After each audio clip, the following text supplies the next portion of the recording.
Assalamualaikum warahmatullahi wabarakatuh. Bismillahirrahmanirrahim.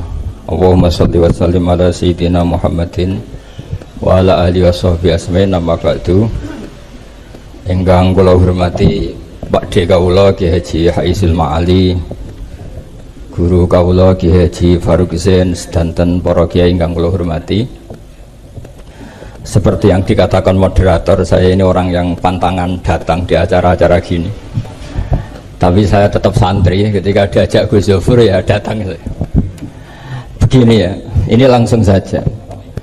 Kalau MWC Sedan menginginkan kemandirian, kata Gus Kamil tadi itu tidak mungkin, karena kita pasti secara politik harus koalisi dengan Pak Jokowi. Secara ekonomi tadi sudah jelas ya. NU itu biasa proposal, tadi beliau juga bilang sudahlah kalau mau proposal bilang saja kan. Artinya kita sebenarnya tidak pernah mandiri dalam hal politik maupun dalam hal ekonomi. Tapi orang menghayal itu boleh lah, ingin mandiri, ingin keren itu boleh. Tapi saya sesuai disiplin saya begini, saya akan cerita tentang argumentasi ilmiah bahwa ahli sunnah wal jamaah itu luar biasa.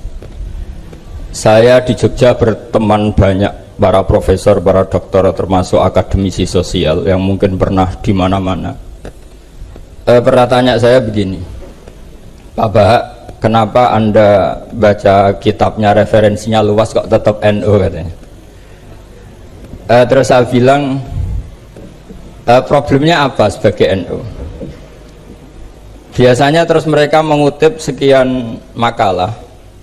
Kebetulan makalah itu provokatif dan siapapun yang baca makalah itu pasti menjadi NU, tak jamin ya.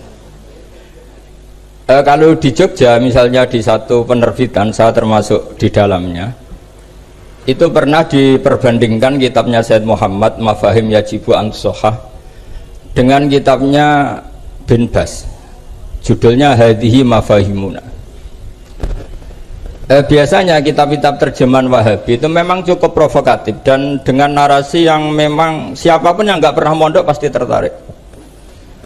Misalnya begini, cerita bid'ah misalnya, Iyyakum wa muhdatsatil umur fa inna kulla bid'atin dhalalah wa kulla dhalalatin finnar, misalnya gitu. Wa kulla muhdatsatin bid'ah wa kulla bid'atin dhalalah wa kulla dhalalatin finnar. Ada yang baca wa kullu bid'atin dhalalah wa kullu dhalalatin finnar. Terus beliau meneruskannya begini, kata Bin Bas, hadza huwa Rasulullah hakama bi annal bid'ah kullaha dhalalah. Terus diteruskan, wajar asy-Syafi'i faqasama ila hasanatin wa dhalalatin wa sayi'atin. Jadi dengan narasi seperti itu orang itu tahu bahwa Syafi'i itu kurang ajar tenan gitu, kira-kira gitu. Jadi dia, ini Rasulullah yang mengatakan semua bid'ah ini dolalah, tapi Syafi'i lancang dengan membagi ada dolalah, ada sayyah, ada hasanah, ada sayyah. Ini aneh katanya, wong Rasulullah yang Nabi saja bilang satu, semuanya dolalah, kok dia bilang dua kan? Diredaksikan Jaro'ah, kira-kira makna sedannya yang lama atau berani. Sehingga orang mesti tanya, kenapa sih tidak ikut Rasulullah saja? Tapi ini satu ilmu, setidaknya ilmu perdebatan, bukan ilmu hakiki, karena kita tidak tahu yang diridhani Allah yang mana. Tapi kemudian Said Muhammad dalam kitab Abu Abdul Faros, juga dalam kitab-kitab beliau menyanggah itu dengan mengatakan jika makna bid'ah adalah yang nggak pernah dilakukan Rasulullah, itu salah besar. Terus beliau cerita sekian hal, termasuk yang diceritakan adalah ada seorang sahabat ketika sholat dengan Rasulullah tidak pakai doa mainstream, yaitu ketika itidal sahabat tadi bilang alhamdulillah hamdan katsiran thayyiban mubarakan fih.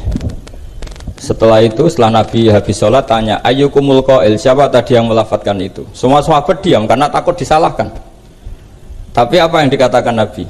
Tidak, saya tidak akan menyalahkan. Saya tadi melihat isna asyara malakan, saya tadi melihat 12 malaikat yabtadirunaha ayyuhum yaktubu awwalu. Semuanya itu bergegas siapa yang nulis awal. Terus kata sahabat tadi, ha anada ya Rasulullah. Padahal ini satu kalimat yang bahkan Rasulullah tidak mengajarkan, dan Rasulullah bahkan iskal kenapa ada kalimat itu, tapi toh dibenarkan oleh Allah dan Rasul. Cerita Said Muhammad kedua adalah ada sahabat setiap ngimami itu main kulhu. Wah, ngimami apa saja main kulhu. Singkat cerita makmumnya itu gerutu, ini orang kok main kulhu terus ini. setelah dilaporkan ke Rasulullah, ditanya sama Rasulullah, kenapa kamu main kulhu ini dilaporkan ke saya? Kata si musolli tadi, imam tadi, li annaha sifatur rahman, karena dalam surat itu semua sifatnya Allah, maka fa'ana uhibbuha, saya senang itu. Apa kata Rasulullah? Saya disuruh bilang Allah ke kamu bahwa Allah mencintai kamu karena kamu mencintai kulhu. Terus keterusan sampai sekarang itu orang-orang NU baca kulhu terus itu, karena sekali baca idza samsu kuwirat mesti keponting gitu. Tapi artinya itu dibenarkan Rasulullah min ghairi sabqi ta'limin minhu, tanpa ada pelajaran dari beliau. Runtuhlah teori bid'ah bahwa bid'ah adalah semua yang nggak pernah dilakukan Nabi, diajarkan Nabi. Nyatanya beberapa kali Nabi membenarkan sesuatu yang belum pernah diajarkan oleh beliau.